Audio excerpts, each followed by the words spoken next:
Selamat datang ke Coffee Talk with Rozie 2022, kandungan segar, diskusi inklusif. At Coffee Talk with Rozie, our goal is to strike a balance between leisure and informative content. Hari ini kita bersiaran daripada Fakulti Komunikasi dan Pengajian Media UiTM Shah Alam. Jadi sebelum kita meneruskan topik hari ini yang bersama topik kita CTWR episod 8 kali ini bertajuk Global Goals UiTM at the Forefront in Ending Hunger and also Improving Nutrition. Jadi kita akan bercerita tentang bagaimana berkenaan kebuluran dan juga ini sebenarnya adalah SDG yang kedua. Jadi saya sebelum itu kita ingin mengajak warga UiTM yang berada bersama kita hari ini. Sebenarnya saya mengucapkan terima kasih pada Dekan KPM yang berada bersama kita hari ini dan juga timbalan-timbalan dekan mereka. Dan pada masa yang sama saya nak menyebut juga kepada semua yang hadir secara dalam talian, selamat datang dan bersama kita hari ini. Kalau boleh saya nak ajak semua sekali melayari facebook.com VCUiTM ya. Jadi kita punya Facebook ni adalah yang dikendalikan oleh saya sendiri dan juga pejabat Naib Chancellor. So kita tengok apa yang kita ada sekarang ni. Yang terbaru saya nak mengucapkan tahniah ya kepada Muhammad Anik Kasdan yang meraih pingat emas di Sukan Commonwealth Birmingham 2022. Dan saya pun sebenarnya menerima ataupun semasa beliau kembali ke tanah air, saya receive dia di KLIA. So saya dapat kita ucapkan tahniah kepada dia secara live. So alhamdulillah, Anik merupakan pelajar dari Fakulti Sains Sukan dan Rekreasi Universiti Teknologi Mara. Yang kedua, kita juga nak mengucapkan tahniah kepada Nur Ain Nabilah Tarmizi bergandingan dengan Syafiqah Haida Afif Abdul Rahman dan Azlina Arsyad kerana meraih pingat perak juga di Sukan Commonwealth Birmingham 2022. Dan Nur Ain juga merupakan pelajar dari Fakulti Sains Sukan dan Rekreasi Universiti Teknologi Mara. Itu dua news yang saya highlight dalam FB kita. Pada masa yang sama, saya juga nak menyentuh satu berita terbaru iaitu penyelidik UiTM tentang the fact that we are going for GRU 2025. Saya nak menyentuh tentang berita terbaru yang kita terima daripada kementerian. Penyelidik UiTM dianugerahkan Fundamental Research Grant Scheme ataupun in short FRGS Fasa 2022 yang melibatkan 164 projek penyelidikan yang jumlah diterima lebih daripada 16 juta. Tahniah kepada semua warga UiTM yang bertungkus lumus menghasilkan proposal yang berkualiti tinggi. Dan saya jemput lagi sekali untuk semua warga akademik untuk mencebur diri dalam menghasilkan proposal-proposal yang terbaik supaya kita seterusnya dapat menghasilkan penyelidikan dan selepas itu kita akan melahirkan banyak output seperti jurnal-jurnal Q1, Q2 dan juga dikenali seluruh dunia, insya-Allah. Dan sebenarnya macam-macam lagi kita boleh ceritakan di sini. Walau bagaimanapun, sebelum kita berhenti rehat untuk short break, kita lihat sebenarnya saya nak jemput semua yang ada hari ini, kalau boleh bertanyalah melalui chat box kita supaya kita dapat berinteraksi secara lebih berkesan. Dalam konteks hari ini kita faham dan saya bersama saya nanti kita ada dua panel dan dua panelis ini adalah yang terbaik yang kita pilih dan orangnya masih muda. InsyaAllah kita akan bersama selepas kita break ya. Sila.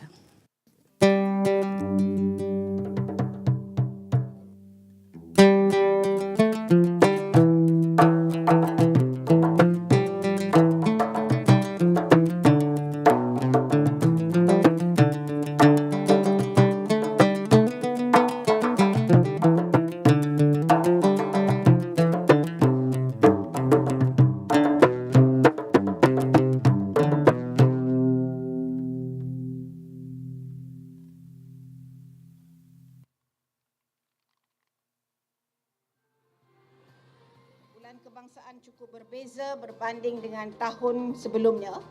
Dan di peringkat negeri, kita semarakkan sambutan Bulan Kebangsaan dengan lebih meriah, melibatkan penglibatan lebih banyak pihak dalam menzahirkan rasa cinta kepada negara. Jangan hendak berjumpa. Kita membaca kembali sejarah kita bangsa yang berpun terjajah. Saya nak ucapkan terima kasih kepada Profesor sebab UiTM menyediakan 20 orang aktivis untuk berkhidmat semalam, bertugas di berjalan bersama Yang Berhormat Perdana Menteri semalam. Terima kasih diucapkan kepada UiTM. Itu orang kata UiTM di Putri datang secepat ini yang menikmati sejati. Hati rela berjuang walau dengan cara sendiri demi cinta ini.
Kembali kita dalam CTWR episod 8 dalam blok kedua Sembang Kopi. Okey, selamat datang kepada dua tamu panelis kita yang akan membincangkan mengenai Global Goals UiTM at the forefront in ending hunger and improving nutrition yang berkaitan dengan Global Goals kedua. Hadirin sekalian, Global Goals 2 ataupun Zero Hunger ini sebenarnya kita nak mencari penyelesaian yang mampan, yang dapat menamatkan insya-Allah kebuluran dalam semua bentuk menjelang 2030. Jadi kalau kita lihat, saya membaca artikel ekonomis yang terbaru di negara Somalia. Di negara Somalia diberitakan bahawa berita terkini di sana menghadapi masalah famine ini ataupun kebuluran. So kita perlu melihat kepada negara-negara bagaimana pengalaman mereka supaya untuk mengelakkan perkara ini berlaku kepada negara kita. So sebenarnya kita nak pastikan perkara ini dapat kita tangani sebelum ianya berlaku. Kemungkinan ia disebabkan oleh weather ataupun cuaca, kemungkinan disebabkan juga oleh politik, sosial, perkembangan pendidikan. Jadi saya bersama kita hari ini, kita nak lihat ada dua tamu yang kita jemput. Saya perkenalkan teknologis Dr. Ahmad Rozie Ramli, Ketua Pembangunan Kapasiti Akademik, Pejabat Timbalan Naib Chancellor Akademik Antarabangsa UiTM, dan kepakaran beliau adalah logistik.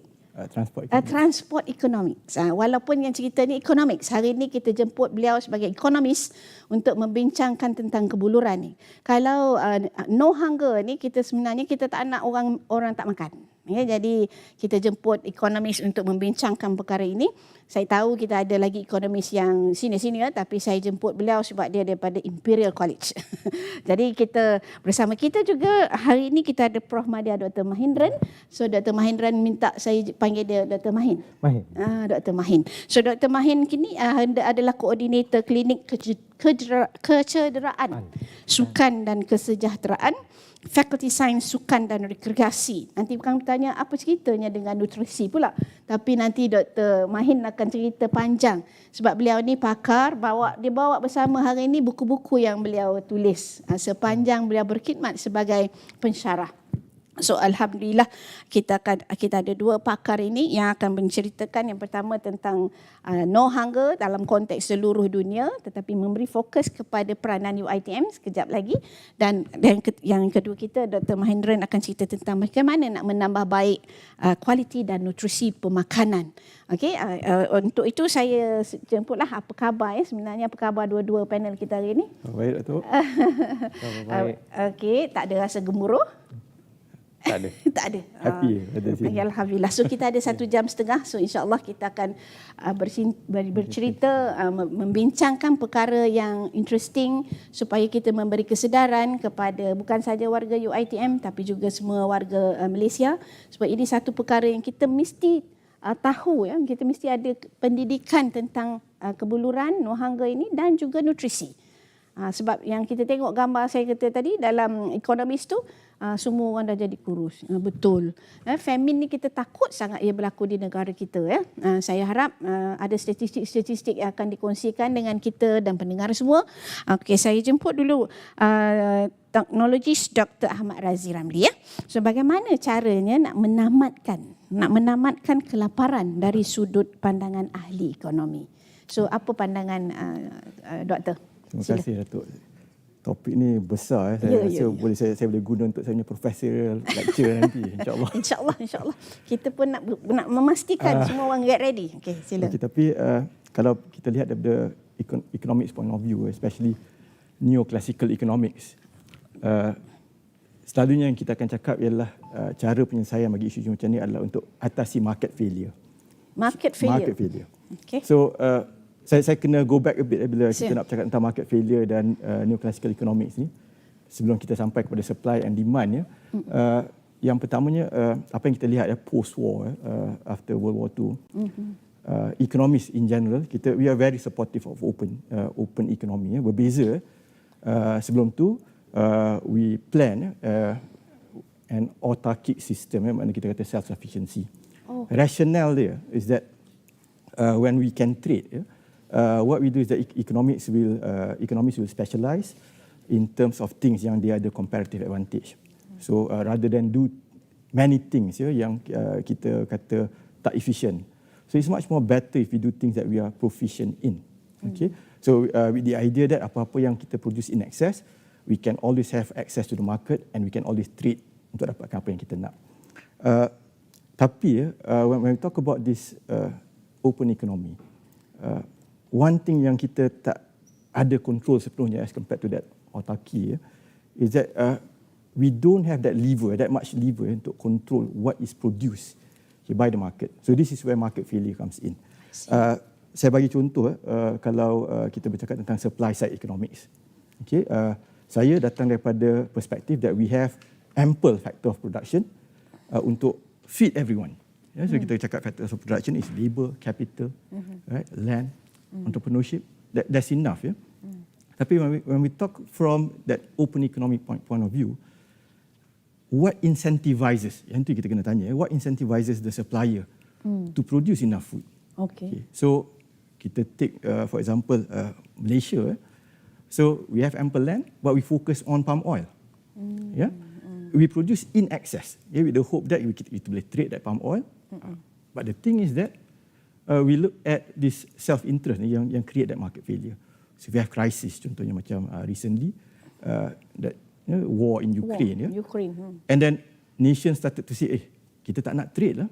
So even though I have excess grain, I don't want to trade my grain right, for your palm oil. And we see nearby our neighbor, Indonesia, did the same thing. So this is one of the things yang bila kita bercakap tentang neoclassical economics on the supply side. How do we actually control?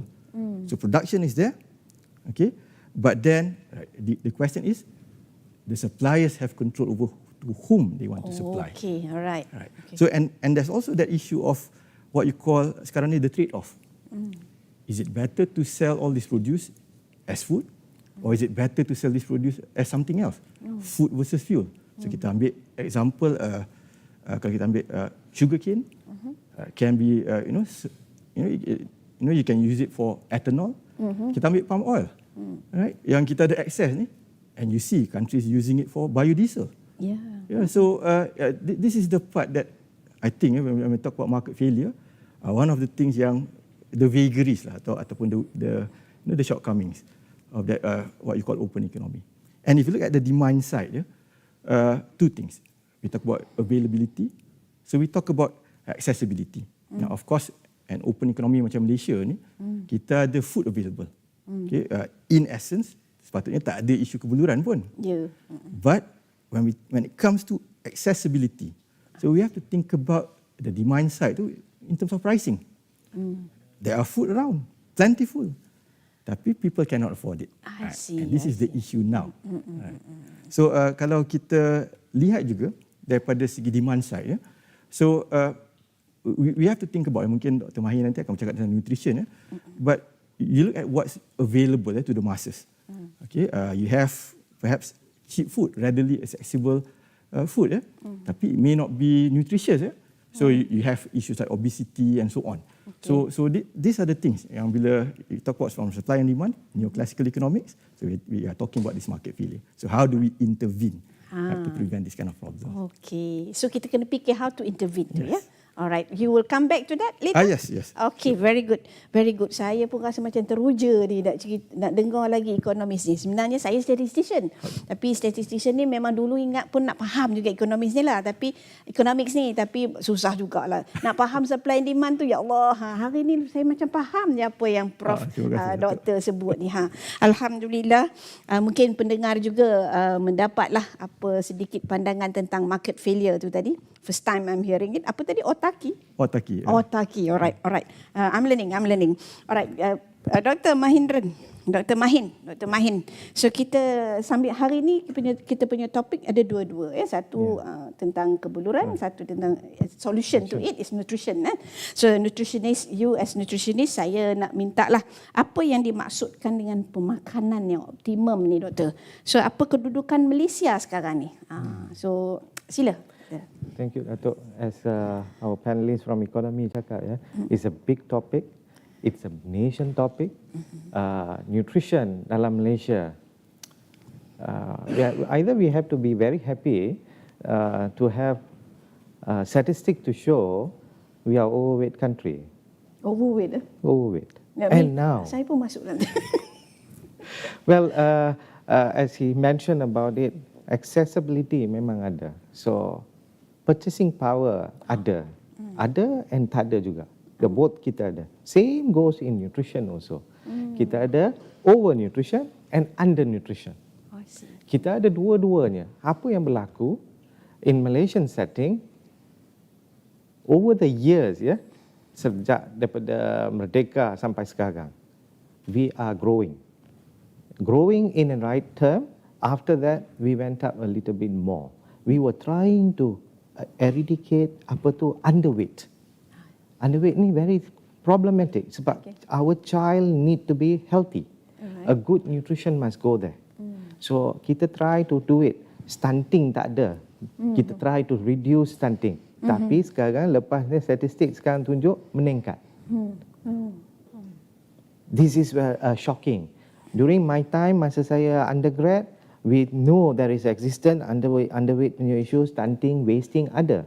But we try to adjust it, try to manage it by a good nutrition advice and everything. So the whole nation, Kementerian Kesihatan sebagai the key runner, they try to do what? They try to basmikan. Perkataan basmi. Untuk poverty also same. He also basmi. Kita nak keluarkan. Benda ni kita tak perlu ada. And we are moving to a developed country, a better nation country. We shouldn't have this issue. Kalau ada pun very minor. So we try to do that. And masa kita nak focus on this and we finish and successfully a little bit better, overweight pula come. Because affluence of the industry. A lot of people have purchasing power. And during this COVID, even worse. People are trying to buy many things without knowing the quality of the food. And somehow or other, COVID I have to thank because it teaches us to cook your own self. Because money is a bit limited as well. You cannot be buying every day. So purchasing power pun ada issue dia. So in nutrition ni, they cover the whole range of SDG. 17 SDG itu nutrition will cover. Oh, Daripada water, daripada hunger, daripada dia punya health, dia punya technology side. Where you go, everybody have to eat every day. Ya, betul-betul. Okay. So people need to understand nutrition is important. Dari you baby, actually now what we are trying to tell, before you conceive itself, the mother, we have to tackle the mother first. Because the mother is the key point for the better nation. I see. So, 1,000 days before conceive. 1,000 days. Oh yes, before conceive. Planning nak kahwin dah kena jaga dah. Oh. So you are you Hebat Dr. Mahin ni kena all 1,000 hari sebelum conceive. No, I mean daripada start from the Yalah, conceiving maksudnya okay. until the baby become 2 years old. We kena jaga because this is the baby for the nation. Baby for the nation. I like that. Genuine. Baby for the nation. Yes, because it's the future generation. Exactly. If we are tak produce baby yang not healthy, what will happen? Government have to spend so much money to take care of the babies. Exactly. Economics have to come in and tell, oh, you're diabetic too much. Oh, your cholesterol is too much. How much must you spend? Ya. So all these things are interrelated. UiTM pun banyak spend untuk support ni pergi hospital ni. I agree. That's why when I saw this topic, I said, "Wow, my goodness, this is bukan level UiTM. This is a nation level, but as a UiTM, we are talking. Yeah. Why? We want to emphasize to all the warga UiTM, faham kepentingan tu nutrition tu. Kalau semua dah tahu apa dia makan, kita dah tak ada masalah lagi dah. Nasi goreng pun dia kena tahu apa dalam nasi goreng. And I teach my nutrition student in sports science, kalau selagi you tak tahu apa dalam cawan tu ada kopi tu, betul ke kopi atau benda lain? I see. Kalau dari segi pemakanan, kalau daripada pemakanan sukan, kalau you tak tahu apa tu dalam kopi tu, haram. That, because you don't know what you are drinking. Betul juga. And tu. its substance can be a doping problem. Siapa punya salah sekarang? Is it the coffee or you now? The person who drinking it.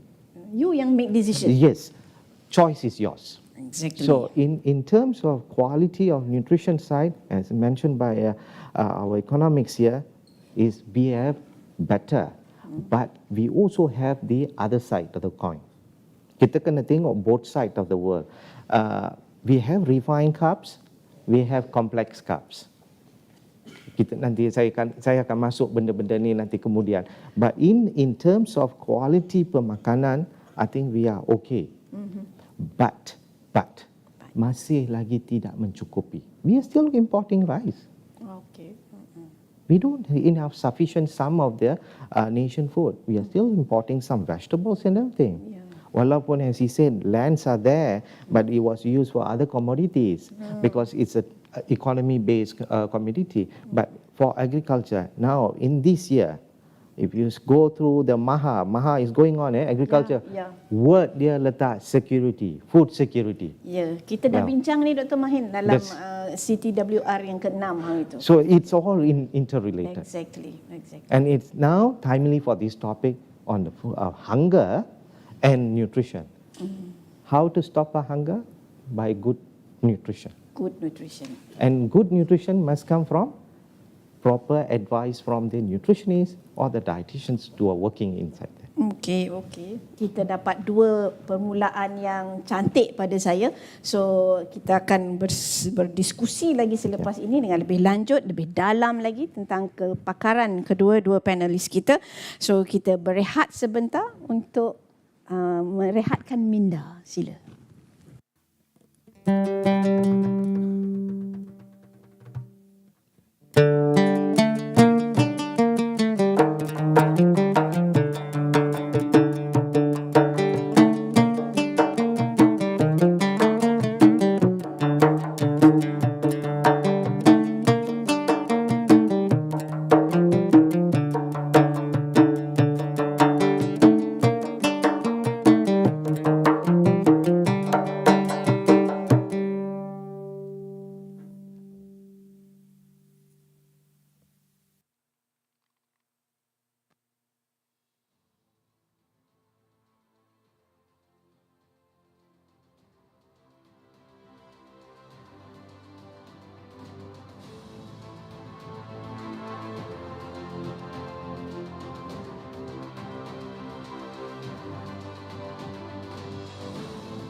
Saya Hana Mumtazah binti Ahmad Mushidi, pelajar ACCA UiTM Shah Alam. Saya meminatkan waktu SPM. So lepas SPM saya tak target lah untuk ambil ACCA pun, sebab saya cuma target untuk ambil ijazah sarjana macam biasalah. Cuma lepas tu saya dapat tawaran matrikulasi aliran perkanan profesional. So waktu saya daftar tu dia macam bagi tahu apa kelebihan ACCA dan sebagainya. So daripada situ saya macam okey lah, since benda ni ialah global punya recognition, so saya nampak banyak peluang kat masa depan. So saya teruskanlah ambil ACCA. Dan saya develop minat tu sepanjang saya belajar ACCA. Award yang saya dapat ni ialah top affiliate, di mana student yang dah habis ACCA dia akan kira purata markah untuk 4 paper yang profesional. Jadi bila dipuratakan, so siapa yang dapat paling tinggi dia akan dapat top affiliate lah. Dan yang saya dapat ialah tempat ketiga di Malaysia dan tempat ke-8 di dunia. Purata 4 paper. Jadi saya ambil dia dalam tempoh 3 semester daripada tahun lepas, Jun 2021, and last paper Jun 2022. Bila dapat result tu macam okey lah. Cuma hari yang sama saya dapat tahu yang top affiliate Malaysia dan dunia. So waktu tu saya kira saya punya purata markah macam okey lah, mungkin tak dapat lah kot. So saya pun okey je lah. So bila 2 hari kemudian baru saya dapat email daripada ACCA yang menyatakan saya dapat tempat ketiga di Malaysia. Dan kemudian saya punya lecturer yang beritahu saya dapat tempat ke-8 dunia. So saya terkejut. Alhamdulillah, bersyukur. Penutup saya punya pengajar ACCA ni dengan sesuatu yang bagi saya cukup bermakna lah.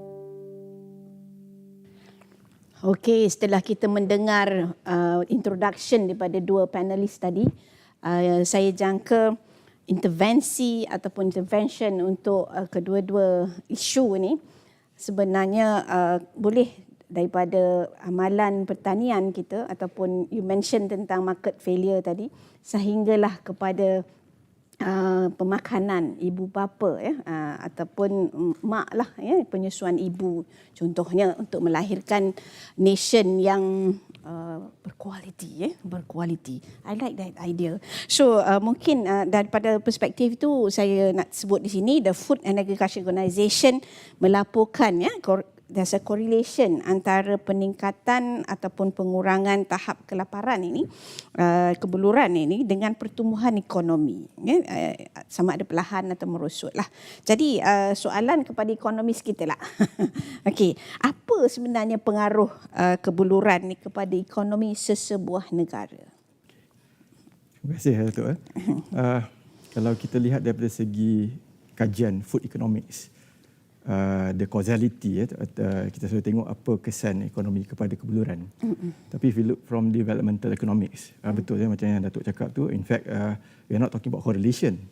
The body of the work itu is talking about the causality. Okay. And kalau saya boleh summarisekan the body of work out there, in general apa yang kita nampak daripada kajian-kajian yang dibuat, kita lihat that reverse causality, there is that negative relationship. Okay, so if you are talking about hunger tadi, if you define itu sebagai kebeluran, hunger and economic activity lah, or economic growth of a country. Macam mana, that's the question. What's the mechanism yang menjadikan that causality itu sebegitu? The mechanism ialah bila kita bercakap tentang hunger ni, so we are actually talking about the effect on one of the factors of production, labor. So kita boleh bayangkan anda kata if we look at saya nak sebut household expenditure survey Malaysia, and we look at B40 for example, about 25% of their income is spent on food. So if you look at M40, it's about 18%, and the T20 12% sahajalah untuk food. And if you look at those numbers, kita boleh nampak bila berlakunya hunger, So macam tadi lah kita kata tentang affordability and so on. So this volatility ni akan affect, one is that the masses ni 40%, 80% kalau M40 ni is that bila dia tak ada enough nutrition, they cannot perform.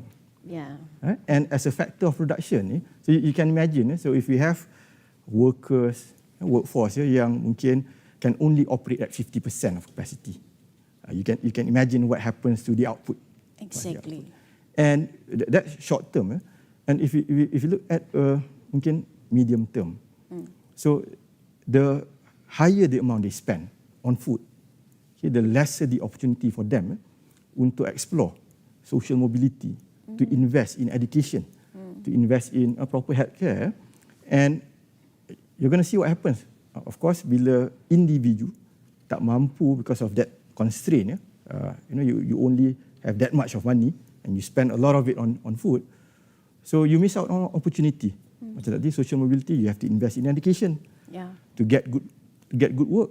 Yeah. So you have to travel, that's cost. Yeah. But if a big portion of your cost to pergi to your food, then you have, right, perhaps talent is there, mungkin dekat Segeramat ke, tapi it's not cannot be used sebab dia tak ada accessibility to the opportunity mungkin kat Shah Alam ni. So in terms of that capital, human capital, so that's a loss over there. So if you look at that medium term, saya nak juga bercakap macam tadi Dr. Mahir ada sebut tentang growth, especially kids. So long term effect of kebuluran terhadap ekonomi is that kalau children are malnourished, so what happens is that they are going to have ill health. One of the factor yang kita lihat dalam kajian that contributes to ill health is that masa the nutrition intake during their childhood, and this will have an impact. Satu, in terms of kita kata mungkin child mortality, mungkin kita kata tentang kita punya morbidity juga in terms of disease and so on later on.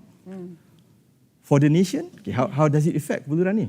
So the mechanism is that bila workforce tadi, our population tak ada kesihatan yang baik, so we have to allocate more valuable allocation of resources ni, instead of going for developmental expenditure. Kita terpaksa, bukanlah terpaksa, it's our responsibility. Kita perlu kan? Yeah, but you only have so much, and there are so many things that we want, tapi we have to allocate things for macam tu lah, kesihatan, hospital and so on. So saya nampaklah kalau isu-isu tentang tadi nutrition kebuluran tidak ditackle, so based on the body of work tu, memang kita tahu dah. So it's not something that it's not a mystery.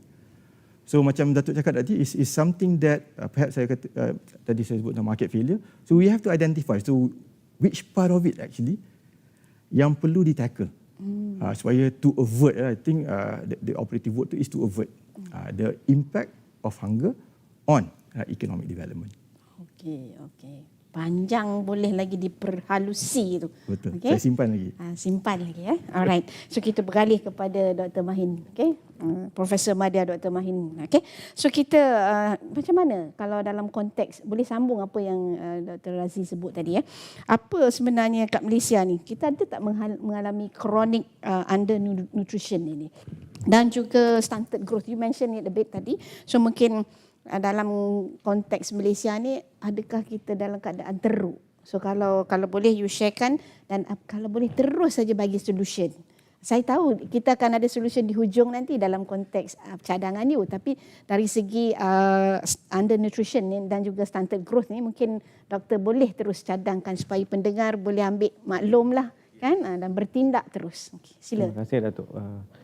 Daripada Dr. Rozie punya health economics, though he's a logistic economics, but he put it in the perspective of health economics. It's a very important area, and the expenditure that we are doing and everything. So all these things in relation to the nation development. Daripada soalan Datuk, it was a relation of the chronic nutrition, malnutrition yang happening. As I mentioned earlier, we started from child, baby. If we are not taking care, I think Datuk mula dengan penyusuan susu ibu. If that thing is not taken care, what will happen? God gave you free milk for the babies. Yeah. And if we don't do a proper education, that's an intervention.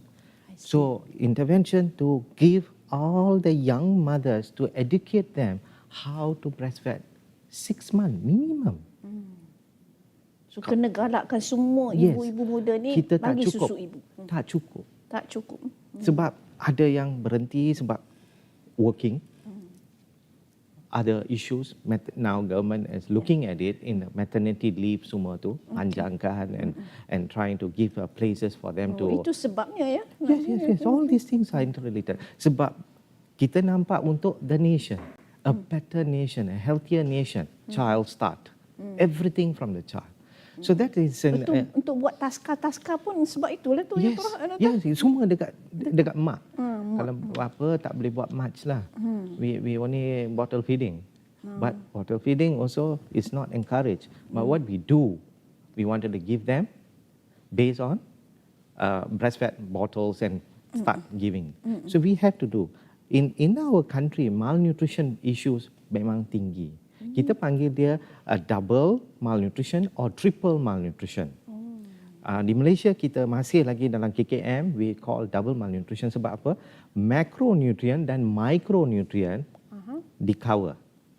Macam mana triple tu? Triple is your underweight issue, and then you got your micronutrition punya deficiency, and the last one is overnutrition. Accessibility ya, semua dah ada.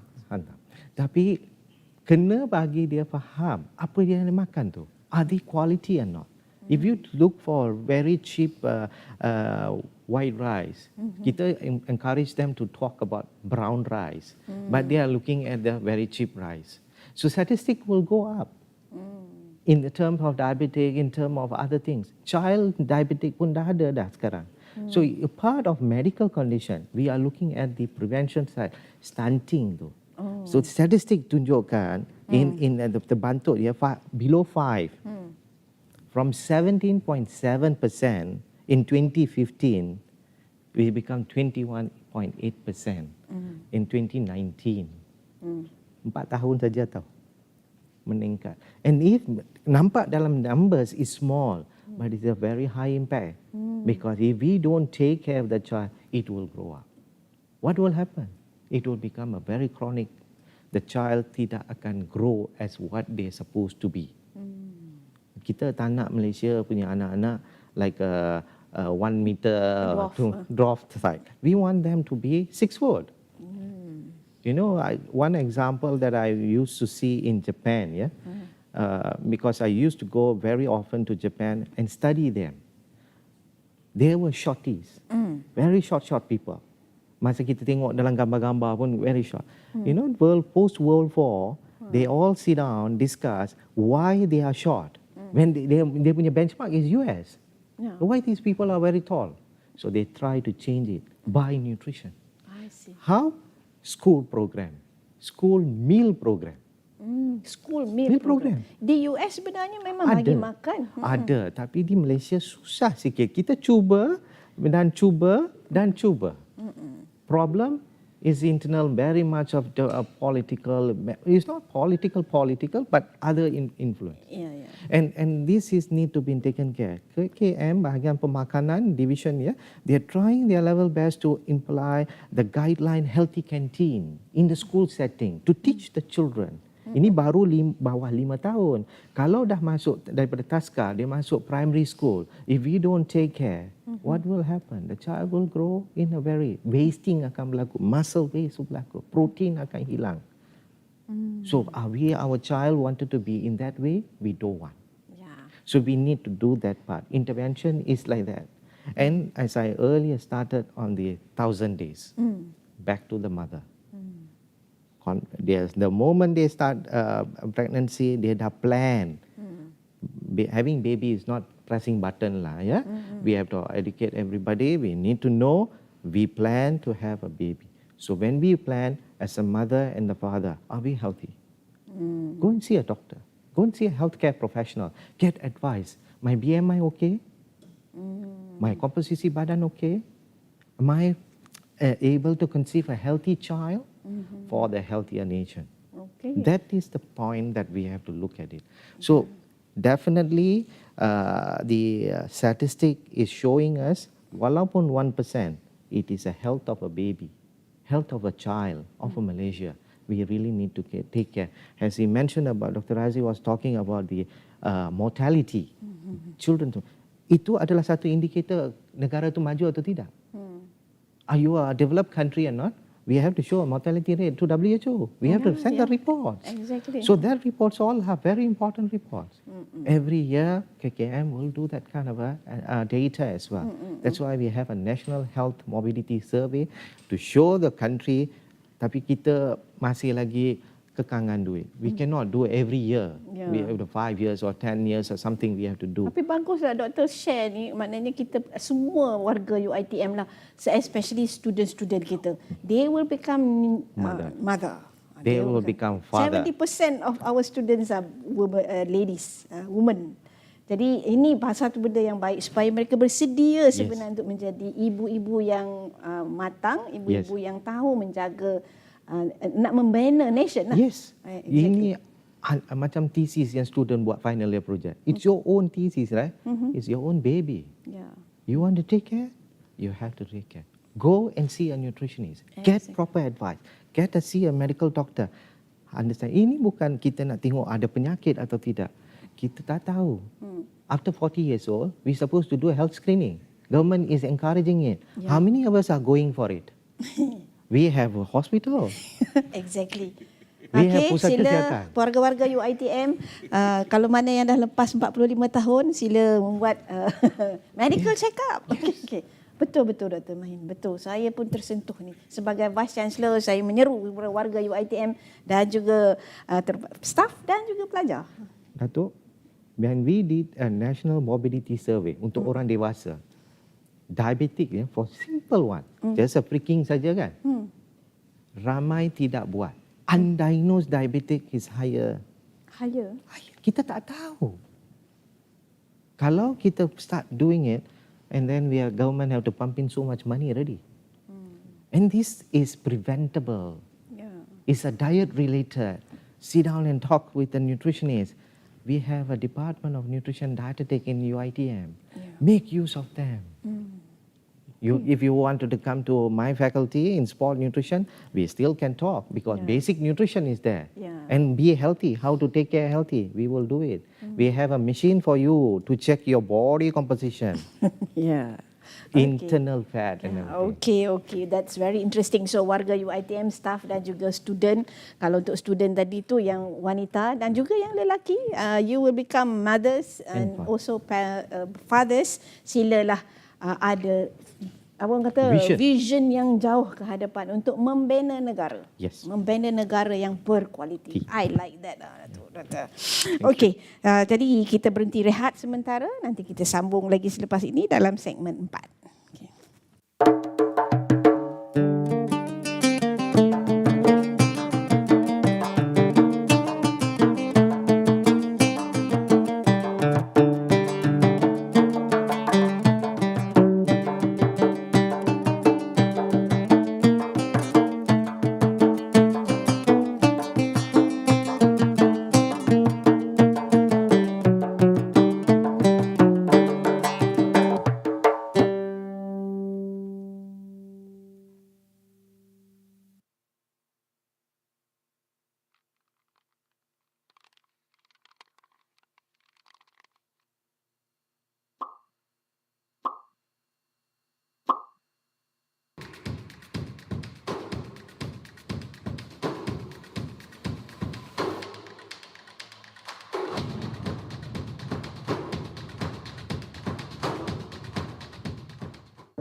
So saya nak kongsikan satu perkara dengan anda semua. Pusat Kerjaya dan Kaunseling UiTM kini menawarkan satu perkhidmatan yang dinamakan Better Talk, yang merupakan satu perkhidmatan kaunseling atas talian menggunakan aplikasi WhatsApp. Kongsikan apa-apa isu atau jika anda perlukan sokongan emosi dan juga psikologi.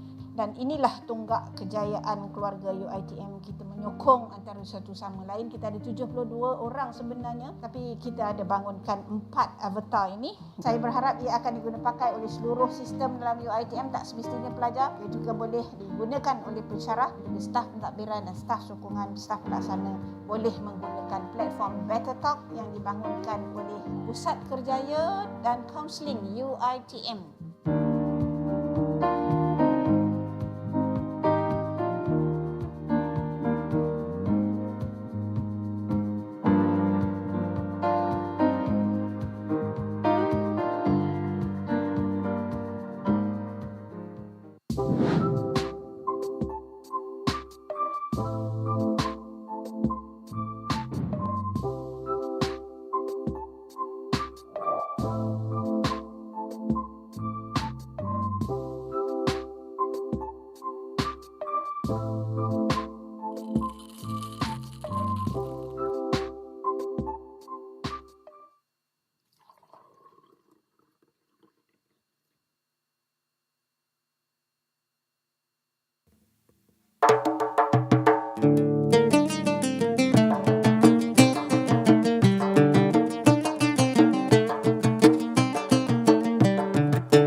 Okey, terima kasih kepada Pusat Kaunseling UiTM kerana telah mengusahakan Better Talk tadi untuk kepada yang staf kita dan juga pelajar kita, warga UiTM yang menghadapi masalah.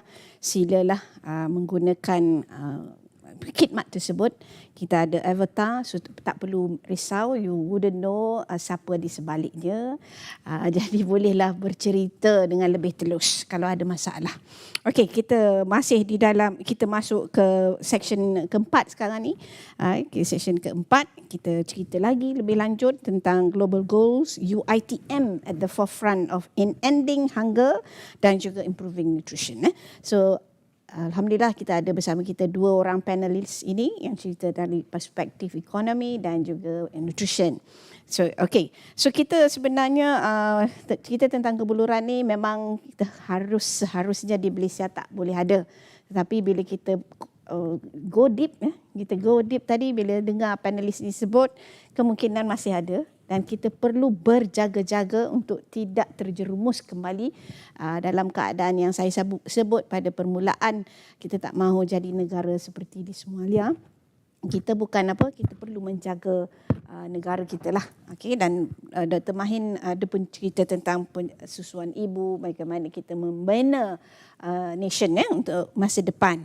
So kita nak pergi 2030, so we have to start now. Nak pergi ke SDG 2030 dan sebenarnya sampai 2050 kita nak capai, nak mesti sustain. Negara kita mesti jadi negara maju dan terbaik lah. Okay? Kita tak nak macam you sebut tentang di Jepun yang dulu-dulu tu. So kita kena jaga anak-anak kita yang ke hadapan ini akan dilahirkan dengan berkualiti. Nation. Jadi saya nak sambung lagi kepada Dr. Ahmad Rozie, teknologis Dr. Ahmad Rozie, pakar economics kita hari ini. So saya nak, apa perkaitan, you dah sebut sikit tadi, apa perkaitan, you mention causality, so apa perkaitan aspek ekonomi dan akademik pula dalam usaha menamatkan kebuluran? You jaga akademik, saya tahu, saya sebenarnya dulu saya di HEA, saya takut juga dengan you sebab you sangat garang, sangat stern orangnya. Walau bagaimanapun, apa perkaitan ekonomi dan akademik dalam usaha kita nak tamatkan kebuluran inilah? Okay, membasmi tadi kata Dr. Mahin, dia kata membasmi kebuluran ni. Sila, dan apa isu dan juga cabaran yang dihadapilah dalam jangka pendek, jangka panjang dan sebagainya. Sila. Terima kasih Datuk. Saya suka quote bila bercakap tentang ekonomi, is that Kuznets bercakap tentang economic growth ni as a tide that raises all boats. So maksud dia bila one is that to banish ataupun to alleviate many ills. So the driver tu mesti economic growth. Tapi kita kena ingat when we talk about apa yang idea Kuznets is that in order for us to do so, we have to realize satu, untuk membasmi hunger ni, kebuluran ni, is a multi-generational issue. Multi-generation. And that's where academics comes in. I see. So kita tak boleh bincang kat sini and we expect the solution to come tomorrow. Tak. Exactly. And academic ni is a very, very powerful tool. Kita sebenarnya sepatutnya bersyukur sebab kita berada dekat sini because we are the one yang shape the potential. The future to the potential. And dari segi economics, when I look at the students and I look at the potential that they have, I think about two things. Two factors of production. Labor tadi and entrepreneurship. One is that we have to, dekat academics ni, we are directly in touch with them right, to convey this idea. The good thing about SDG ni, this 17 SDG ni, is that right, kita dah fikir, so what are the issues that's going to affect the next generation. And senang lah maknanya, bila kita lihat dekat kita punya academic development, so these are the issues that we should be talking about. Hunger ni is, I think, if not the most important thing, macam doktor sebut tadi, 17 I think should be at the forefront bila we look at academic development, when we look at programs and syllabus. Curriculum review semua. Correct. Now that you mentioned curriculum review, so I took the time untuk lihatlah mapping kita punya SDG kepada kursus. Tak naklah stern kat sini, tapi I think my opinion is that it can be better. So pemetaan kursus kepada SDG 2 ni, saya kata as I said, can be improved by a lot more. And that's the thing, bila kita bercakap tentang SDG 2 ni, I can understand when people may think about SDG 2 ni untuk production of food je. Tak. We can apply SDG 2 ni for many things. Technology, engineering technology, right, to make sure the food production is much more efficient. We can talk about mass communication, to talk about the importance of nutrition, the importance of understanding that hunger is a big issue that affects many things. Kita boleh bercakap juga tentang health tadi. So I see potential daripada beratur-ratur program kita, beribu-ribu kursus kita. Betul. Yeah, we should bring this agenda forward. We should put it there. I will do that. Sekarang mereka tengah membuat semakan kurikulum. Saya berlepas mereka dengar apa yang doktor cakap ni, insya-Allah mereka akan bangun dengan semangatnya menukar mapping-mapping yang ada pada mereka. Betul tu ya, Din, dekat. Okey, sila sambung. Tetapi apart from that, macam saya kata tadi, the solution yang kita fikir tentang hunger ni sebenarnya perhaps is kenapa kita kena nurture our labor, this entrepreneurship ni, and direct it towards SDG 2 ni, is because the solution tadi may not be a solution that comes from our generation. And diorang ni macam Datuk cakap, kita ni not so young anymore. Diorang ni is, and university ni is a melting pot of ideas. So something that may be conservative to us is not conservative to them. We just have to prod them. So kita bercakap sekarang tentang protein replacement. Kalau dulu kita cakap pasal protein, we are talking about eggs, chickens. Next generation, so we are talking about insects. Something that may not be acceptable to us. Not edible now. Tapi for them, it's perhaps the in thing later on. Exactly. And we talk about also in terms of research done by university untuk meat replacement. Meat replacement, we've heard about artificial meat. We can grow the meat. Again, for our generation, kita tengok meat macam tu, I don't think we are okay with it. But for them, it's something that they can explore. They are open to that idea. And kalau kita cakap tadi tentang the effects of hunger, all the ills that comes with it. So itu yang kita, maknanya bila kita terapkan dalam kita punya academics, so they'll be able to see the avenues, the areas, the discipline that can be related to ending hunger. So Datuk juga bercakap tentang, saya cakap sikit boleh ya? Boleh. Tentang short term and long term solution. So kalau kita lihat, we move away from academics, we talk about what the government has implemented, and we do see this acknowledgement that hunger is a problem, yang Dr. Mahir cakap, and kita nampak daripada segi policy ekonomi. If you take BRIM for example, I think untuk Datuk from the US kan, so the idea of food stamp, it's not Food stamp, exactly. It's not something new. So over here kita ada that idea. So the idea is that for those who are not well off, so we provide assistance. Tapi again, with the hope that that assistance is used to buy food. That's where market failure comes in. I see. Yeah, so we can provide, but without education, without awareness, so the whatever that we've channeled may not go to the things that we intend. So that's the issue. And kalau kita lihat juga short term from the supply side, so kita lihat we have a shortage of chickens recently. Currently. So what was the intervention? So increase subsidy to the producers, and then we stop export. So those are what we call economic short-term intervention lah. But of course, coming from advocates of open economy, kita sebenarnya tak berapa suka. Kita tak berapa suka intervention. We never know where it may lead to.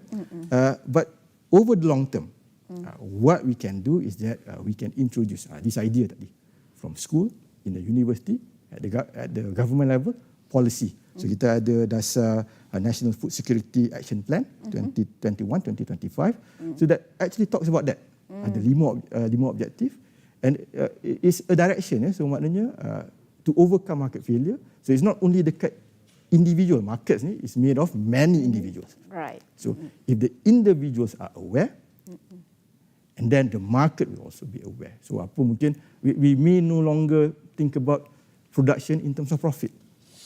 We may have to think about production when we produce something in terms also at the societal aspect as well. Right? So to ensure access, bukan saja for trade, for profit, but also whatever we produce is accessible by all. Ya, wow. Boleh jadi politician pula. Okay, hebat.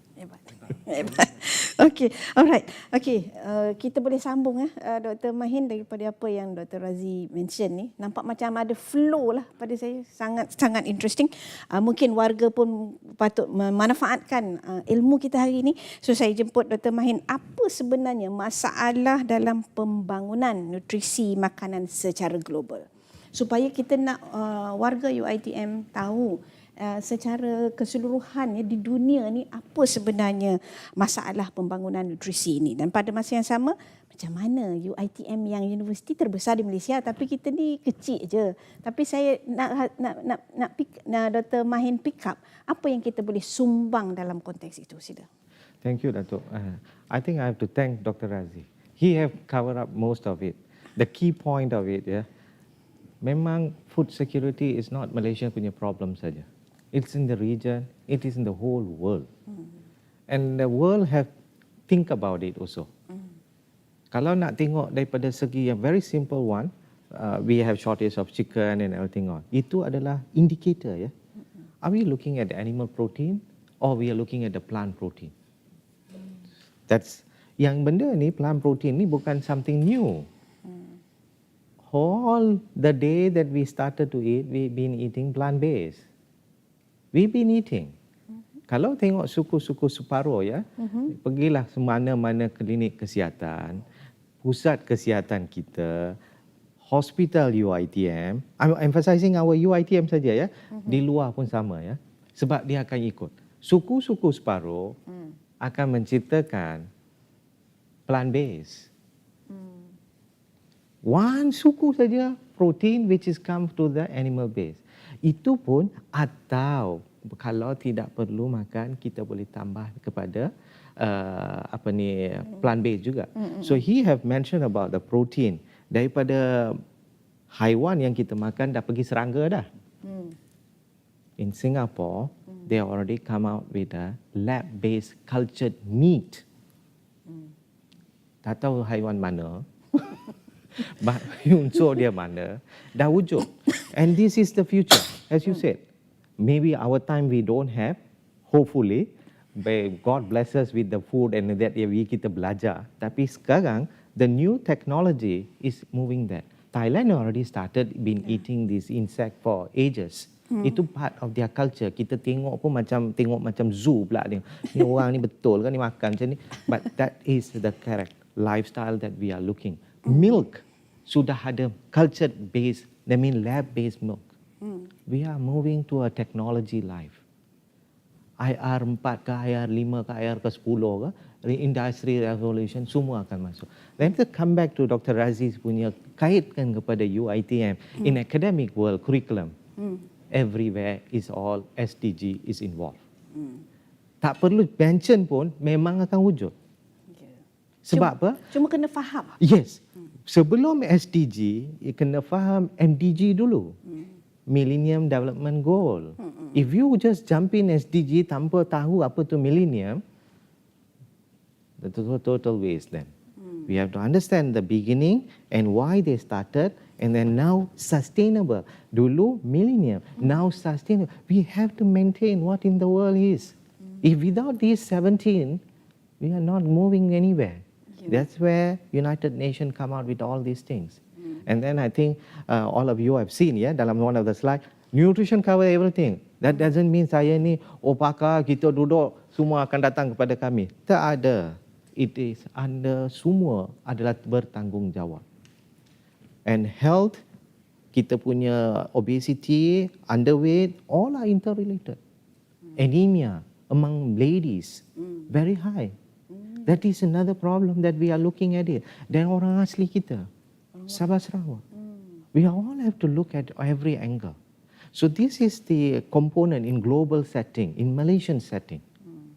We have to take care of our native people because they are part of us. And we have to take care of our people from Peninsula up to Sabah and Sarawak. So all these details will come in. And then flow dengan Dr. Rozie punya aspect of the technology and moving towards in academic world. So all are interrelated. As he said, very nicely point, academician is the major shaping of the nation. Exactly. Mana-mana negara, the academicians will be there. Any policy of the government is the academician because we do research and we come out. Like me, I'm in sports science, but I'm already going inside the plant-based diet and looking at the nation population punya group. Kita bukan tengok, berapa banyak dia makan protein daripada haiwan ataupun daripada tumbuh-tumbuhan. But we are looking at the genetic part already now. So here, as I mentioned, kita ada pelbagai jenis faculty. We have to integrate it. Because we are, UiTM, like Datuk cakap, we are by country ourselves. We got almost 200,000 students. Yeah. It's like satu state by itself who control the whole. But we are in every state and we understand. So we have every state ada pusat kesihatan. Yeah. True, very true. So in that pusat kesihatan, that's where the nutrition education will come in. I can't be there everywhere, but as you say, Avatar can come inside there. So if we can do that kind of a talks and everything, technology we have to use. Who? People from the other fields, other faculties. So integrating. So all this SDG ada dalam 17 SDG ini ada dalam UiTM.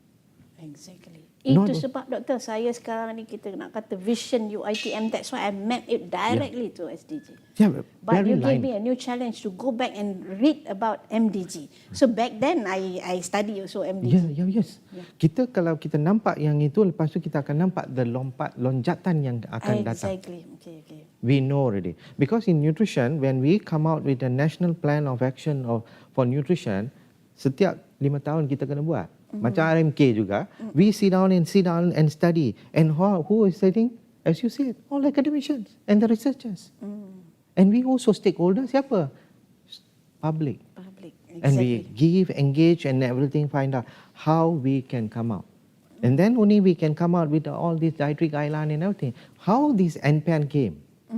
National Plan of Action of Nutrition ni, as you said, DASA, food security, all these things are part of it. Without that, nothing move. And walaupun dia bawa dalam Kementerian Kesihatan, multi-sectoral, Betul. multi-pro. You have to work in every department. Betul. As educationists pun kita masuk semua lah. Yes. And we should be, be seen looking into those. Kan? Kalau tidak macam mana? Dato', you are statistic background. Right. He is in the health economic side. And we all of us are working in many fields in the department of everything. And we contribute back to one university. For what? Nak buat lonjatan. Betul. So we are contributing. So expertise is supposed to be work together, not silo. If we work silo, nobody works anything. Okay. That's why I always feel even in faculty of sports science, but I work with the medical faculty, I work with health sciences, I work with the business school. I tak tahu business much. But in nutrition, wajib ambil itu makroekonomi macam Datuk cakap, pening kepala, statistik kena belajar. So it's not just masuk SPSS keluar. It is not. We have to understand the statistic. Exactly. What is prevalence? What is incident? Yeah. All these things must learn. So I think, as Dato' said, the global nutrition aspect, I think we are moving. Another aspect that I see in the nutrition side, because that's my another area that I'm exploring, empowering the young nutritionists or young scholars to go leadership. Entrepreneurship is important. Without the leader, the whole thing will collapse. Exactly. So Leader is important. Leaders. So that kind of an enhancement comes from the academicians because they are the role model. As a university, UITM, all lecturers are role model for our students in front of us. And we have to show them, hey, don't go only my level, go beyond my level. When you go beyond my level, I will be the best, happiest person in the country. Exactly. You shared the same idea with me. So I have to train people to be better than what I. Yes. Exactly. That's how my professors did to me. Now they're telling, Mahin, don't stop here, move, move. One of my professor who masters for my master's supervisor is in the medical faculty now. And I'll work with him. I chair about the session with him. And my professor who supervised me in PhD, we sit in the meetings. Is the level changing, but we do work for the country.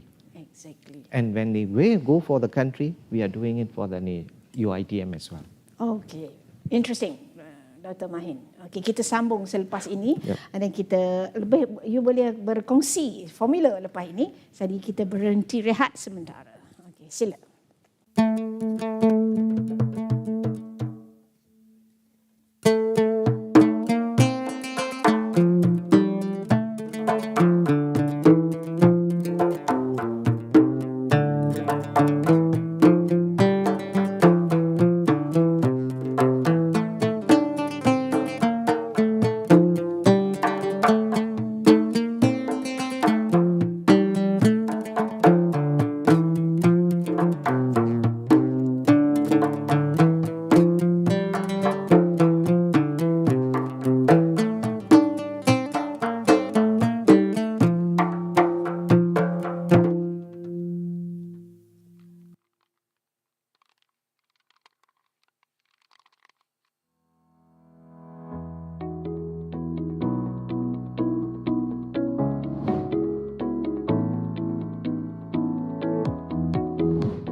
Okey, kita ucapkan ataupun saya ucapkan terima kasih juga kepada UiTM Gives, terutamanya kepada 3 unit yang menyumbang kepada ataupun sumbangan kepada Gives ini, di Ciamo Cafe, Shopping Mall dan juga Campus Bean. Tunggukan, kita ada juga perkembangan baru, kita akan dapat beberapa lagi industri ataupun bisnes yang akan menyumbang kepada UiTM Gives ini. Saya harap semua warga ataupun staf UiTM mana yang menyambut hari jadinya tu bolehlah redeem hadiah-hadiah ini ya. Alright. Okey, kita masuk ke blok 5 ni, kopi special. Kalau di depan kita ni ada kopi special ni. Okey, alright. Tadi Dr. Mahin kata ini apa tadi? Hazelnut ke? Tapi bukan hari ini caramel. Caramel. Okey, right. Okey, walaupun mungkin tak sihat ke doktor. Kita sampai di tahap sebelum kita menerima soalan daripada pendengar dan juga siapa yang pemerhati hari ini, kita akan fokus kepada 2 panelis ini untuk saya bagi you wrap up lah. Wrap up perceritaan kita hari ini, topik kita hari ini tentang kebuluran ataupun nutrition ni tadi. Apa yang you nak share dengan with us on this action, sustainability and also formula. Ini memang daripada you sendirilah. Okey, tak perlu nak cite orang lain, tapi ini untuk kami mudah faham lagi tentang ending poverty ni ataupun ending kebuluran ni tadi, dan juga nutrition. Macam mana kita nak meningkatkan nutrition di Malaysia especially. What's your formula? Apa action dulu? Apa formula you? And then macam mana kita nak sustain benda ni? Sila Dok. Terima kasih Datuk. Kalau saya lihat daripada segi action, one thing is that kita dah bercakap tentang food security lah. Tapi apa maksud food security ni daripada perspektif ekonomis? So kita lihat daripada segi food security ni, kita look from the perspective that we have to ensure one, that there is always adequate supply. Adequate supply. Adequate supply. So and daripada segi aspek adequate supply ni, kita tadi pada awal tadi Datuk sebut Somalia. And bila kita cakap tentang adequate supply ni, dan saya punya key team market failure ni, is that kalau kita recently kita dengar tentang isu lack of baby formula in the US. Okay. I'm not talking about Africa ke Somalia ke, in the US. And kalau kita fikir, it's inconceivable such a rich nation tak ada baby formula. They have to have emergency airlift nak get that baby formula. And what's the reason given? Is because companies over there don't see the margin for baby formula to be adequate enough. So yang ini we can talk about productivity, but at the end of the day we have very little leverage kalau kita in this open economy ni over the suppliers, and that's one of the things yang kita kena tackle, that bukan saja masyarakat but corporates juga carries the same vision. So that ending hunger ni is not about only profit. It's about ensuring that society is also well taken care of. It's everybody's responsibility lah. Correct. So social responsibility. That's one. Kita bercakap juga tentang hoarding.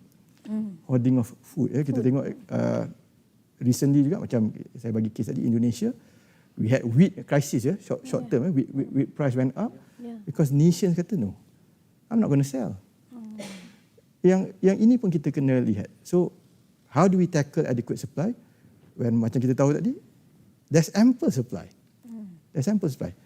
And this trust or lack of trust, to be exact, between nations. So how do you ensure an economic system yang allow that tak kira in whatever reason, so basic needs tu will always be ensured. Mungkin kita will have differences in opinion, for example, political view, geopolitical view.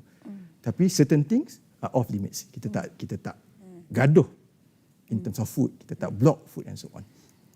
The other thing, from an economics perspective, kalau if you look at much more micro level, is to try to at least reduce this price volatility. Because price ni is a signal.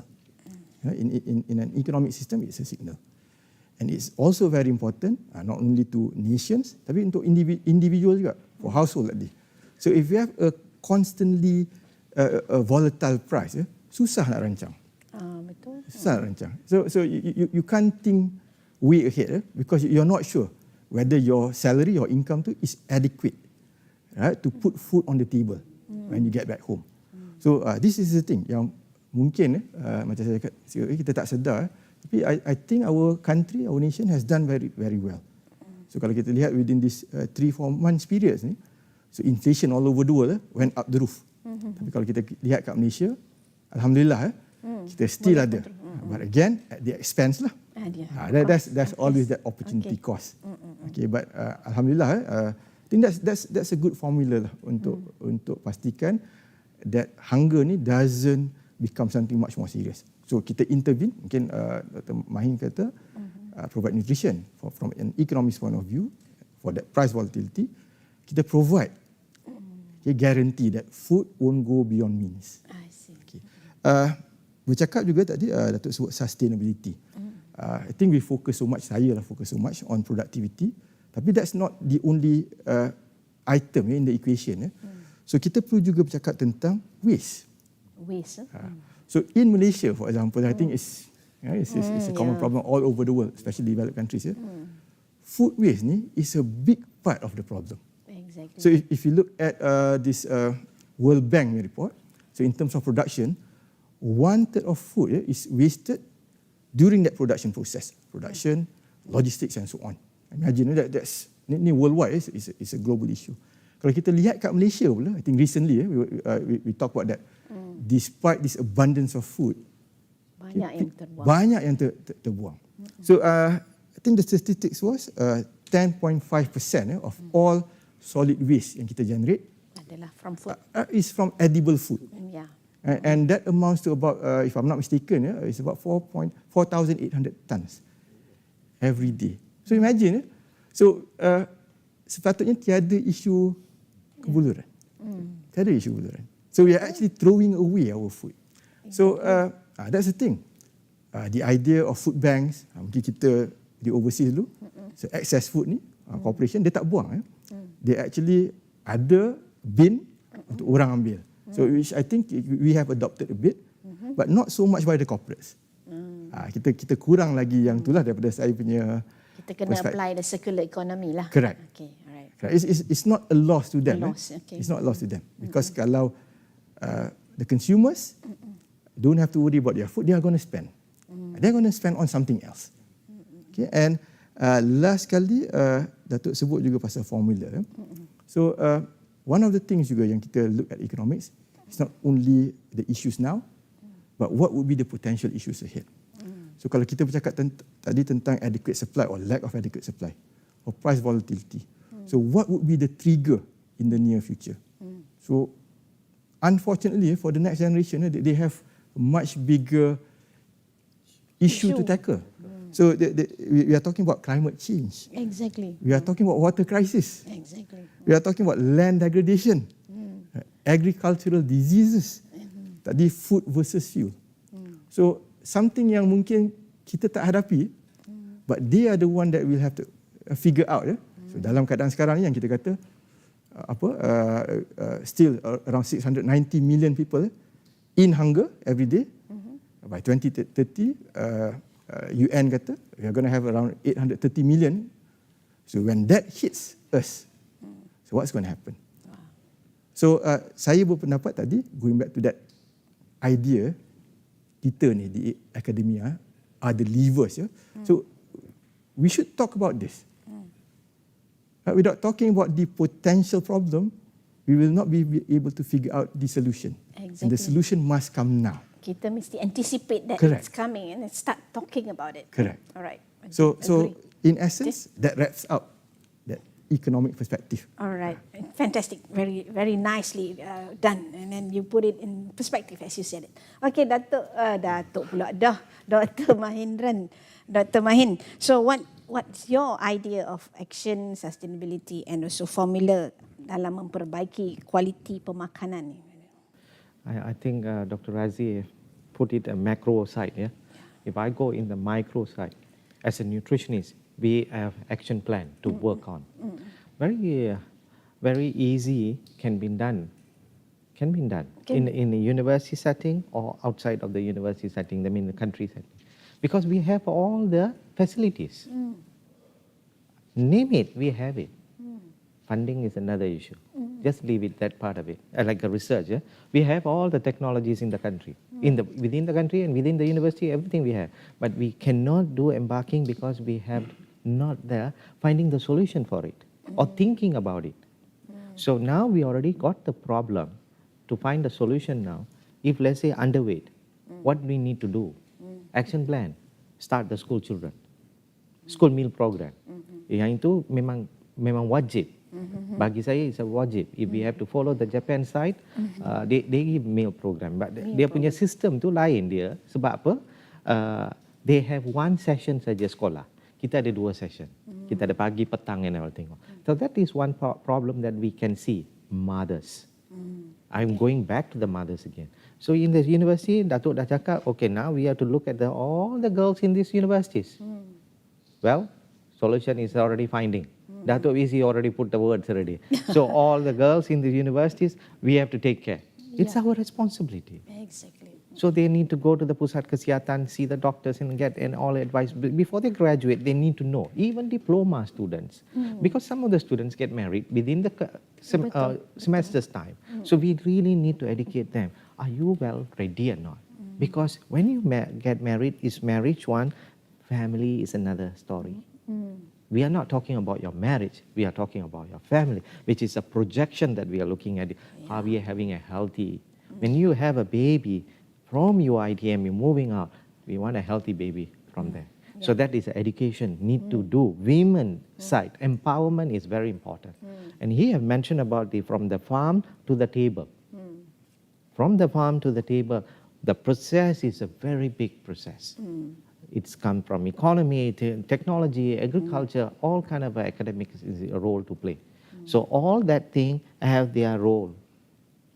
Semua ada dalam SDG. Tekan saja button, they're shown already. Targetnya macam mana, how to do it. Then buka balik National Plan of Action of Nutrition side. Malaysia punya. Then we already have there. So what to do? Even we have National Research Priority in Nutrition. NRP. And I sit there also. We are looking at the different setting up. Like our side, I'll come back to UITM. We have a clinic obesity, or we call it weight management clinic in our pusat kesihatan di hospital UITM. Sebelum tu di Sungai Buloh.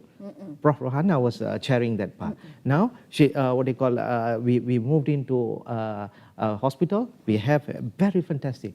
And that is a multi-sectoral punya workout also. We have physiotherapists going to work there. We got rehab people. We got endocrine people. We got nutritionist or dietitian. All aspects we look at. So we wanted to take care our people also. We cannot go by silo. Nutrition, I will jaga saya punya side. It doesn't work in that way. So as I mentioned earlier, the National Plan of Action is already there. All of us need to take up, buckled up. Take action on And he put it very nicely. Do not see current. Look at the future. So what is the future? We have to do it. So simple example, Dato', I just want to show here. This is 2020. Came out in 21. But takes 10 years for us to prepare this. Why? We want to diet properly. Everybody must sit down. All the academicians in this country sit down. Work out. And consensusly goes to the medical doctors, goes to the nurses. Everybody have to look at it. Because this is Malaysia. We are not looking at the US, we are not looking at Australia and everything. Sampai food pyramid pun ada, kita dah tukar. Food pyramid dulu bahan-bahan kanji di bawah. Sekarang fruit and vegetable first. Because we are not eating fruits. We are not eating vegetable. So Dato', you have to you have to put one corner, fruit corner, to all the universities. You know, if we go Thailand, all the streets, they jual buah-buahan tau. Why they are selling? Okay. That will be one action on my side that we have to encourage. And Ada jual ni kan, Yes. kios untuk jual buah-buahan. buah-buahan. Student can pick up on that kind of work. Okay. And we have planting harum manis, right? And nanas. Nanas. My always, when the season comes, promote to the whole state. All where your ITM established. Cantik. Fruits and vegetables. Sudah Try to cut down the cost. He mentioned cost is a major issue. People don't want to buy the fruit. It's not because it's not tasty and everything. Cost. Tapi durian dia Makan juga. Beli juga kita cakap makan 2 ulas. Dia makan 2 biji. So I think I can rest the case there for these people. So we have to educate them. Alright. Okay, Datuk. I think that's my action plan is try to go and consult with the nutritionist, work with them, and don't work silo. Work with all the people that you can. Sometimes mass comm, very important. Next week we are going to have a nutrition education on mass media, how to pass over the message to the public. Nutritionists we can talk, but the style of talking for mass comm people are different. Dia punya art is different. We So don't they know. should come in and help. Yes, that's how we have to work. Okay. Alright, very good. So apa yang saya nak sebut sekarang ni, kita ada 3 soalan. So minta dua-dua panelis tengok soalan ini, okay, dan jawab. Kalau boleh ringkaslah, okay. Viva. Cuba saya bacakan. Terima kasih Datuk dan panel jemputan. Soalannya, adakah UiTM menyediakan perkhidmatan kaunseling oleh mana-mana pegawai atau pakar dietetik untuk orang lain? Ini orang luar UiTM ni. So macam mana? Boleh datang jumpa di kita punya hospital Sultan Abdullah. Yes. So if you there, boleh ataupun contact directly kepada bahagian Department of Nutrition Dietetic there in Fakulti Sains Kesihatan. Emailkan. Don't worry. Just email. Okay. Susah kadang-kadang kalau hantar email mesti ada pensyarah akan menjawab. Okey, Haikal boleh emailkan kepada FSK kami, Sains Kesihatan, ataupun boleh melawat ke Hospital Sultan Abdullah. Yeah. Okey, soalan kedua. Anis Syahira Sazali. Saya baru tahu yang saya tak cukup zat besi lepas buat pemeriksaan. Bolehkah saya tahu kalau ada pengambilan makanan yang ideal untuk membantu saya tingkatkan kandungan zat besi dalam badan? Very good question. Good question. Good question. Saya kacau dalam student saya. Kalau tak cukup zat besi, makan besi. Memang pun kena makan besi. Bukan pergi makan besi-besi dekat tepi-tepi ya. Jangan. Please don't. You berkarat nanti you akan poison. So zat besi tak cukup. Jumpa what they call kalau kekurangan dietitian is there or nutritionist. Bahan-bahan daripada tumbuh-tumbuhan. Bayam. Ada zat besi. Daripada haiwan pun ada. Mungkin kerang sikit problem sebab pollution and everything. If you can proper guide, boleh dapat. But bayam is there. Green vegetable, all the green vegetable. Tolong, saya minta lah. Sawi, kangkung. Banyak. Free pun ada. Kangkung tanam sendirilah. Yeah? Good, betul. Itu zat besi. Zat besi. Don't try to go on popping pills. Kalau popping pills, mesti melalui doktor. Kalau doktor cakap anemia very bad, baru kita akan refer. Itu pun dia akan refer kepada, dia akan refer. Sebab kita nak guide melalui makanan dulu. This is the book. Bukan self medication. Kurang zat besi, pergi makan pil zat besi. Jangan pakai Dr. Google. Dr. Google, okey. Dia tak belajar. Dia tak belajar, dia tak dapat MQA accreditation ataupun pengiktirafan daripada UiTM. Betul. Okey, sila datang ke FSK ataupun kita punya hospital. Yes. Okey. Soalan ketiga, last one. Soalan sebelum kita menamatkan sesi hari ini. Aizat Azhari. Soalan saya kepada Dr. Mahendran untuk mengelakkan masalah malnutrition dalam kalangan anak-anak kita di kemudian hari. Apakah yang perlu diubah segera terutamanya di kantin-kantin sekolah atau di rumah?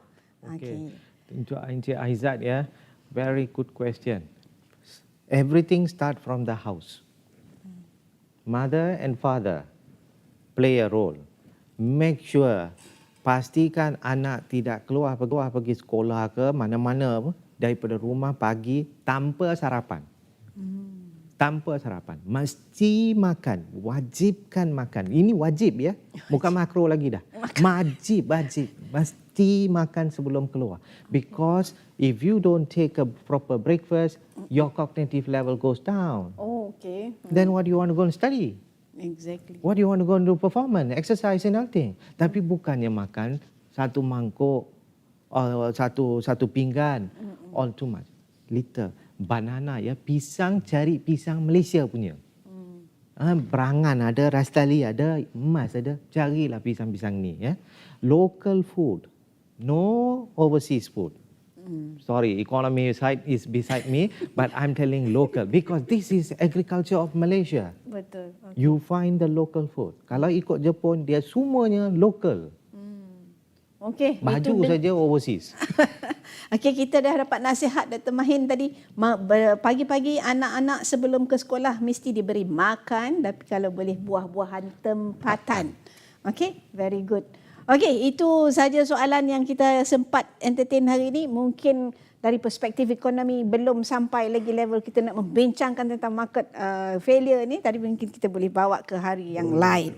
Okey, untuk itu kita sampai di penghujungnya. Saya sebagai penutup, saya nak mengajak semua warga UiTM untuk muat turun UiTM mobile app, library mobile app untuk boleh mencari. Okay, boleh lagi mencari bahan-bahan tentang nutrition dan juga kebuluran ini, okay, supaya kita boleh mendekati ilmu. Jadi kita boleh menambah ilmu yang ada pada kita tentang dua topik kita hari ini. Okay, itu satu daripada yang kita nak mohonlah supaya warga ataupun daripada luar boleh juga share. So kita muat turun dulu mobilepita.uitm.edu.my. Ini untuk staf UiTM dan juga pelajar UiTM lah. Dan yang kedua, saya nak maklumkan istiadat convocation UiTM ke-94 akan berlangsung daripada 10 hingga 29 September 2022. Jadi kepada yang dah tamat, yang telah pun, saya faham mereka ni dah lama tamat, so kita nak jemput untuk hadir ke majlis convocation yang ke-94. Ada 21 sesi yang akan berlangsung. So insyaAllah untuk itu saya mengucapkan jutaan terima kasih kepada Prof. Madya Dr. Mahindran dan juga teknologis Dr. Ahmad Rozie. Dan untuk itu kita kerana sudi menerima jemputan ini, walaupun asalnya saya tahu you bertanya-tanya kenapa you. Tapi hari ini dah saya tunjuk, buktikan bahawa terbaiklah pilihan saya itu. Alhamdulillah. Dan itu saya nak juga mengucapkan terima kasih kepada yang membantu kita hari ini. Kita terima kasih kepada pelajar. Ada 2 pelajar kita yang mendendangkan ghazal kita hari ini. Pelajar Konservatori Muzik Kolej Pengajian Seni Kreatif Ahmad Luqman bin Azhar, atau dikenali sebagai Bob. Ini kesayangan YBM. Okay. Yang kedua, Muhammad Al-Syafiq bin Muhammad Wardi, kerana telah menghiburkan kita sepanjang sesi ini. Kepada semua penonton, terima kasih kerana pelibatan anda. 3 question tadi. Terima kasih juga diucapkan kepada semua kru yang terlibat. Tak tinggal juga terima kasih kepada Fakulti Meskom kerana telah memberikan ruang untuk kita gunakan tempat ini. Okay, sama-samalah kita menjaga nama baik dan reputasi universiti kita ini. Untuk itu, saya berharap di bulan Merdeka ini kita sentiasa bersemangat untuk menjadikan negara kita ini negara yang terus merdeka dan dengan kita punya rakyat kita yang masa depan itu berkualiti melalui nutrisi yang baik, insya-Allah. So jumpa lagi di CTRW yang episod ke-9 yang kita akan ceritakan tentang episod UiTM at the forefront in fostering innovation and building sustainable industrialization. Itu SDG 9. So kita akan beralih daripada SDG 2 hari ini ke SDG 9. Okey, dengan itu sekian. Terima kasih. Assalamualaikum warahmatullahi wabarakatuh.